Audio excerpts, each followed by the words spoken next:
The Honourable Leader of the New Democrat Opposition. Thanks very much, Mr. Speaker. Before the election, this government promised a 2% increase to post-secondary institutions. Instead, they delivered a 7% cut. There's been an announcement today of $50 million that is going back into the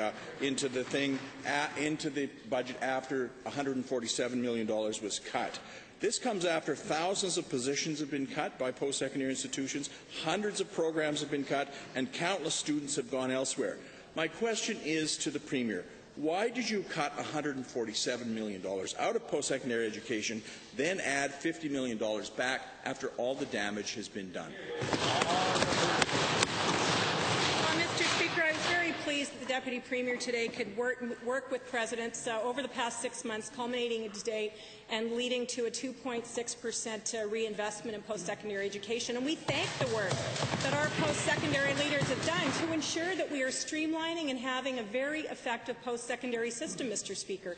I think it's incredibly disingenuous of the honourable member to talk about systems that have been damaged or destroyed. What we know, Mr. Speaker, from our dialogue with presidents and leaders is that we now have a system that is responsive to student enrollment programs to ensure that we're supporting students, addressing their demands, and that's what we did today, Mr. Honourable Leader.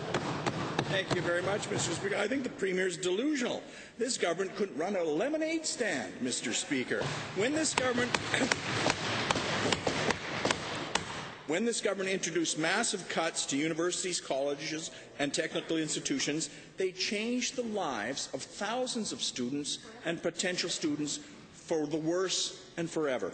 Why doesn't this government care enough about the lives of these young people to do the budget right in the first place? Speaker, I have to tell you that this Premier is very responsible. She made a very difficult decision with this government that had to be made at a time when we were in a financial restraint.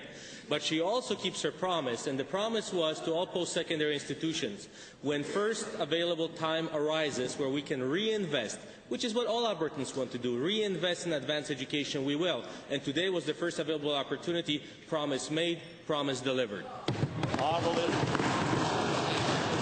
Mr. Speaker, I think the Deputy Premier just threw the Premier under the bus. I don't know. This government promised predictable year-to-year funding, and they failed to deliver that. What is the government prepared to do to guarantee that it's going to keep its promises next year and the year after?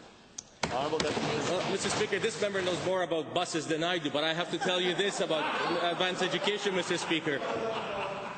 We know that this economy in this province is going to grow based on knowledge-based economy, and we know that education is a priority for Albertans, and this government reflects that. But we also know that we have to make responsible, fiscally prudent decisions. So when first opportunity arises to reinvest, we will, and we hope that we can continue that into the future.